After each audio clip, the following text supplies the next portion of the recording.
Ask Mufti Tariq Masood. بسم اللہ الرحمن الرحیم. پہلا سوال ہی بڑا ٹیکنیکل قسم کا ہے. حنا صاحبہ کراچی سے پوچھتی ہیں کہ اچھا رشتہ نہ ملنے کی بنا پر لڑکی کا زندگی بھر کنوارا رہنا. اگر ایک لڑکی با پردہ اور کنواری ہو، اس کے رشتے سارے بے جوڑ اور بے پردہ گھرانے سے آتے ہوں، تو کیا وہ ساری عمر پاک دامن رہ کر کنواری رہنے کا عزم کر سکتی ہے؟ اس میں کوئی گناہ تو نہیں ہے؟ یہ ایک ایسا سوال ہے جس سے آج کل بہت ساری بچیاں اور خواتین دوچار ہیں. اچھے رشتے کے انتظار میں عمر ختم ہو جاتی ہے. تو دیکھیں، رشتوں کی نا 4 فارم ہیں. آپ نے انگلش میں پڑھا ہوگا نا، گڈ بیٹر بیسٹ. اچھا، لوگوں دوسروں سے اچھا اور سب سے اچھا. تو رشتے کی 4 قسمیں ہوتی ہیں. ایک ہوتا ہے گندا، جس کو بیڈ کہتے ہیں، وہ رشتہ ہی برا ہے.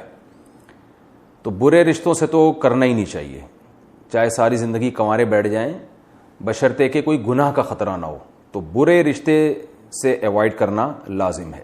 یعنی کوئی خاتون کسی برے آدمی سے شادی کر لیں، کوئی شرابی ہے، کوئی چرسی ہے، کوئی بے تحاشا مارتا پیٹتا ہے، وہ آوارہ قسم کا اوباش لڑکا ہے، جیسے گلی محلے میں گٹر کے ڈھکنوں پہ بیٹھے ہوئے ہوتے ہیں بہت سے سارا دن. تو اس ٹائپ کا کوئی اگر رشتہ ہے جو بہت ہی برا ہے، تو ساری زندگی کنوارے بیٹھے رہیں، لیکن اس طرح کے رشتے سے جو ہے نا اجتناب کریں. بیڈ سے اوپر کی فارم ہوتی ہے گڈ، اچھا رشتہ. اس سے اچھا ہوتا ہے کہ ایک تو ہے کہ اچھا ہے، ایک ہے اور لوگوں سے اچھا، اور ایک ہوتا ہے دی بیسٹ، بہترین. تو تلاش تو بیسٹ کی کرنی چاہیے، سب سے بہترین. یہ تو ہر ایک کی خواہش ہوتی ہے، اور خاص طور پہ نکاح ایک ایسا معاملہ ہے جس میں ہر ایک کی خواہش ہوتی ہے بہترین سے بہترین ملے. تو بہترین سے بہترین مل جائے تو ایک دم فوراً شادی کر لینی چاہیے. بہترین نہیں مل رہا، 1 آدھ سال انتظار کر لیا، بلوغت کے بعد بہترین نہیں مل رہا، تو چلو ذرا اچھا مل گیا، دوسروں سے نسبتاً بہتر ہے، اس سے بھی کر لینی چاہیے. اپنے آپ کو بٹھانا نہیں چاہیے. کنفیوژن ہوتی ہے گڈ کے بارے میں کہ اچھا ہے.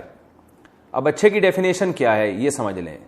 اچھے کا مطلب یہ نہیں ہے کہ بندہ اچھا ہے. اچھے کا مطلب یہ ہے کہ آپ نے جس سے نکاح کرنا ہے وہ آپ کی شادی کے لیے بہتر آدمی ہے. بعض دفعہ بندہ کوئی خاص اچھا نہیں ہوتا لیکن وہ رشتے نبھانا جانتا ہے. بعض دفعہ بندہ بہت اچھا ہوتا ہے مگر رشتے نبھانا نہیں جانتا. تو یہ فیصلہ بچیوں کے والدین بہترین طریقے سے کر سکتے ہیں کہ یہ بندہ ہماری بچی کے لیے بہتر ہے یا نہیں ہے. عین ممکن ہے اس میں کوئی فالٹ ہو، لیکن پھر بھی وہ نہ ہونے سے آپ کے لیے بہتر ہو. مثال کے طور پر ایک لڑکی اگر کنواری ہے اور اس کو کوئی خطرہ ہے کہ ابھی میں نے شادی نہیں کی تو کل میرے لیے رشتے آنا ختم بھی ہو سکتے ہیں، بند بھی ہو سکتے ہیں، اس سے بھی جاؤں گی، تو وہ دیکھے کہ 2 بڑی مصیبتوں میں سے چھوٹی مصیبت کون سی ہے. ایک مصیبت کنوارا رہنا بھی ہے، یہ بھی ایک مصیبت ہے. آپ کے اولاد نہیں ہوگی، آپ کو ایک جو شوہر کی طرف سے عزت ملتی ہے، ایک گھر ملتا ہے، آپ کو بہت سارے مفاد وابستہ ہوتے ہیں، گناہ سے بچا لیتا ہے وہ آپ کو. ایک انسان میں ایک اللہ نے حلال خواہش رکھی ہے، وہ خواہش آپ کی پوری ہو جاتی ہے. بہت سارے مفاد ہیں. یہ مفاد سے آپ محروم ہو جائیں گی اگر آپ کنوارے رہ کر زندگی گزاریں. دوسری صورت میں یہ ہے کہ اگر اس سے شادی کر لی جائے تو کچھ نقصانات بھی ہیں. نقصانات یہ ہیں کہ مثال کے طور پر ایک خاتون جو دیندار ہے وہ اس کو نمازی شوہر چاہیے مگر شوہر نمازی نہیں ہے. اس میں اس بات کا بھی خطرہ ہوتا ہے کہ چلو وہ تو اس کا اپنا معاملہ ہے کہ بے نمازی ہے، لیکن آگے اولاد جب باپ نماز نہیں پڑھے گا تو اس بات کا بہت خطرہ ہوتا ہے کہ آپ کی اولاد بھی نماز چھوڑ دے. تو یہ نقصانات ہیں. تو یہ ایسے موقع پہ بیٹھ کے پلس مائنس کرنا ہے کہ نہ کرنے میں نقصانات زیادہ ہیں یا کرنے میں نقصانات زیادہ ہیں. اور اس میں کوئی لگا بندہ ایسا ضابطہ نہیں ہے جو ہر ایک کے لیے ایک ہی ہو، بلکہ ہر شخص کے، ہر عورت کے، ہر لڑکی کے حالات دوسرے سے مختلف ہیں. مثال کے طور پر کچھ لڑکیاں ایسی ہیں جو بہت دیندار ہیں، بہت پاک دامن ہیں، ان کو بغیر داڑھی والا آدمی پسند ہی نہیں ہے. وہ کہتی ہیں ہمارے دل میں ایک داڑھی کی عظمت ہے، نماز کی عظمت ہے، ان کو بغیر نمازی پسند ہی نہیں ہے.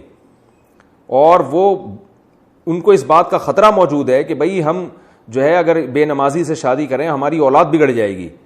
لیکن اگر وہ آج نکاح نہیں کرتی تو کل ان کے لیے یہ والا آپشن بھی ختم ہو سکتا ہے، جس کی وجہ سے ان کے والدین آزمائش میں آتے ہیں. خود یہ لڑکی بعض بیماریوں میں مبتلا ہو جاتی ہے، کیونکہ ایک جب ایک نکاح جو ہے نا یہ ہماری فزیکل ریکوائرمنٹ بھی ہے, صرف نفسیات کی ریکوائرمنٹ نہیں ہے, یہ باڈی کی ریکوائرمنٹ بھی ہے. یہ ریکوائرمنٹ اگر پوری نہیں ہوتی تو جسمانی بیماریاں بھی لاحق ہونا شروع ہو جاتی ہیں. بعض لڑکیوں نے اچھا رشتہ نہ ملنے کے چکر میں گھر میں بیٹھ گئیں تو کیا ہوا کہ وہ خود اچھی نہیں رہیں, پھر تھوڑے دنوں میں یعنی بیماریاں لاحق ہو گئیں, جسمانی بیماریاں بھی, ڈپریشن, اسٹریس, اور پھر بعض دفعہ ایسا بھی ہوتا ہے کہ وہ خود کسی گناہ میں مبتلا ہو گئیں. تو یہ سارے خطرات کسی بھی لڑکی کو ہو سکتے ہیں. پھر صرف لڑکی کا اپنا معاملہ نہیں ہوتا, اس کے پیچھے اس کا خاندان بھی ہوتا ہے. اس خاندان کو بھی 10 لوگوں کو جواب دینا ہے. وہ بھی پوچھتے ہیں آپ اپنی بچی کی شادی کیوں نہیں کرا رہے, اور وہ باپ کو یہ ڈر ہوتا ہے میں مر گیا تو اس کا پیچھے پوچھنے والا کون ہے, یہ جاب کرے گی وہاں, آپ کو پتہ ہے دفتروں کا ماحول کیا ہے. تو اپنی عزت کو بچانا, اپنی پاک دامنی کو بچانا بعض دفعہ مشکل ہو جاتا ہے. تو جس خاتون کو یہ خطرہ ہو کہ اگر میں نے نکاح نہیں کیا تو میں زیادہ بڑی مصیبت میں مبتلا ہوں گی, نکاح کر لیا تو بھی مصیبت ہے لیکن وہ چھوٹے درجے کی مصیبت ہے, اس کے سائیڈ ایفیکٹ کم ہیں, تو ایسے موقع پہ ایسی خاتون کے لیے نکاح کر لینا یہ نہ کرنے سے زیادہ بہتر ہے. اگرچہ جس سے نکاح کیا جا رہا ہے وہ بے دین ہی کیوں نہ ہو اور یہ دیندار ہی کیوں نہ ہو. بعض پردے دار دیندار لڑکیوں کی شادیاں بے دین گھرانوں میں ہوئی ہیں, لیکن اگر وہ نہ ہوتی تو زیادہ نقصان ہو جاتا ان پردے دار لڑکیوں کو, وہ زیادہ آزمائش میں آ جاتی ہیں. تو some thing is better than nothing کے اصول پر عمل کرتے ہوئے مجھ سے مشورہ لیا گیا. میں نے ان کے والدین سے کہا بھائی آپ کی بچی کی عمر بڑھ رہی ہے, ٹھیک ہے ماشاءاللہ آپ کی بیٹی باپردہ ہے, حیا والی ہے اور نمازی ہے, لیکن وہ جو شوہر اس کو مل رہا ہے وہ نمازی بھی نہیں ہے, بس اتنا ہے کہ وہ بیوی کے حقوق, بیسک حقوق ادا کرے گا اور اس کو گناہ پہ مجبور نہیں کرے گا. تو اتنا بھی کافی ہے کہ کم از کم اس کی جو پردہ ہے اور اس کی جو دین ہے اس کو زبردستی بے دینی کی طرف نہیں لے کے جا رہا. تو میں نے خود ایسے لوگوں کو مشورہ دیا کہ بھائی نہ کرنے سے کرنا بہتر ہے. تو میں نے خود مشورے دیے لوگوں کو کہ یعنی ایسی جگہ نکاح کروایا ہے جو لڑکی کے جوڑ کا نہیں تھا, لیکن نہ کرنے سے بہرحال کرنا بہتر ہے کیونکہ اس میں بڑے مسائل کھڑے ہوتے ہیں. تو جس خاتون کے بھی حالات ہوں اس کو یعنی ہر ایک کے الگ حالات دیکھ کے مشورہ دیا جا سکتا ہے, ایک اصول نہیں بیان کیا جا سکتا. اس رشتے کے بارے میں جو اچھا ہو, اچھے کا مطلب یعنی آپ کے بنیادی حقوق ادا کر رہا ہو. تو میں خلاصے کے طور پر اپنے جواب کا خلاصہ آخر میں بیان کر دیتا ہوں کہ اگر وہ بندہ بہتر ہی نہیں ہے, اچھا ہی نہیں ہے, بیڈ ہے. بیڈ کا مطلب یہ کہ آپ کو پتا ہے کہ وہ بیسک حقوق ادا نہیں کرے گا یا خدا نخواستہ نشہ کرتا ہے. نشے والے آدمی کا تو کوئی بھروسہ نہیں ہوتا, کبھی بھی چاقو سے نکال کے مار دے, کچھ بھی کر دے, توڑ پھوڑ میں لگا رہتا ہے وہ. تو غصے میں طلاقیں بھی دے دیتے ہیں نشہ کر کے لوگ. تو نشائی ہے یا اس ٹائپ کا ہے کہ آپ کے بیسک حقوق بھی خطرہ ہے کہ ادا نہیں کرے گا, تو پھر تو ساری زندگی کنوارا رہنا, گھر میں بیٹھے رہنا بہرحال یہ بہتر ہے اس آدمی سے نکاح کرنے سے. لیکن اس کنڈیشن میں نہیں ہے, بلکہ بے دین ہے, دیندار نہیں ہے, اللہ کا خوف نہیں ہے اس کے دل میں.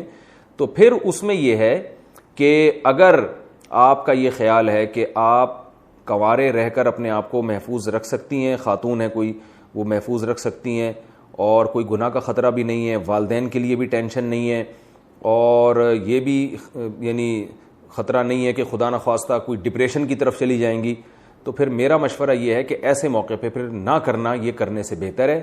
کیونکہ سب سے پہلے دین کی حفاظت ہے, کیونکہ ایسے بے دین آدمی سے شادی کرنے میں بعض دفعہ خطرہ ہوتا ہے کہ عورت کا دین بھی داؤ پہ لگ جاتا ہے. اور بہت سے لوگ تو لڑکی کو بے پردہ زبردستی بنا دیتے ہیں, پردہ کرنے ہی نہیں دیتے, تو یہ بنا دیتے ہیں بے پردہ کہ بھئی یعنی اس سے پردہ چھین لیتے ہیں اس کا.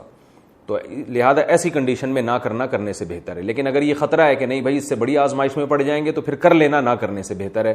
اور اگر کوئی رشتہ اچھا ہے تو اچھا رشتہ تو کر ہی لینا چاہیے, اور اگر دی بیسٹ ہے تو فوراً سے پہلے کر لینا چاہیے. لیکن یہ جو میں نے تفصیل بیان کی ہے یہ شادی سے پہلے ہے. نکاح ہو گیا, شادی کے بعد اگر پتہ چلا کہ بھئی یہ اس میں یہ خرابیاں ہیں تو پھر اس کے اصول کچھ اور ہیں. اس میں تو حتی الامکان گھر جوڑنے کی کوشش کرنی چاہیے, کیونکہ طلاق کے سائیڈ ایفیکٹ یہ کنوارے رہنے کے سائیڈ ایفیکٹ سے زیادہ ہیں.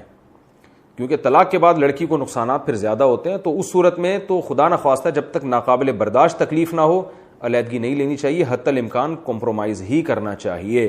ہاں ناقابل برداشت تکلیف ہو رہی ہے پھر علیحدگی کا راستہ اختیار کرنا چاہیے جب جوڑ کی تمام کوششیں ناکام ہو جائیں.